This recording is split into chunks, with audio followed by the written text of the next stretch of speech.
Scout जीवनको यस्तो यात्रा हो जहाँ सेवा, अनुशासन र आत्मबलसँग गहिरो सम्बन्ध गाँसिन्छ। स्काउट बन्नु भनेको केवल गतिविधिमा सहभागी मात्र हुनु होइन, त्यो त आत्मा र मनले एउटा मूल्यमा बाँधिनु हो। स्काउटिङले आत्मनिर्भरता, नेतृत्व र संवेदना गर्न सिकाउँछ, जुन गुणहरूले हामीलाई असल मानिस बनाउँछ। यहाँ हामी दौड्दैनौँ, हामी सँगै अघि बढ्छौँ।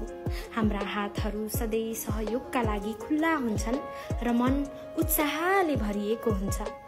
स्काउटमा आबद्ध हुनु भनेको एक तालिम मात्र होइन, एक नयाँ परिभाषा हो जहाँ हामी निस्वार्थ भावले सदैव तयार हुन्छौँ र सबैलाई समान रूपमा सहयोग गर्छौँ।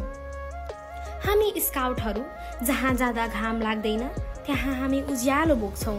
हामी बाधामा डराउँदैनौँ, हामी समस्यामा मुस्कान ल्याउँछौँ। हामी हाम्रो 10 नियम र 3 प्रतिज्ञालाई मन, विचार र आत्मसातका साथ पालन गर्छौँ।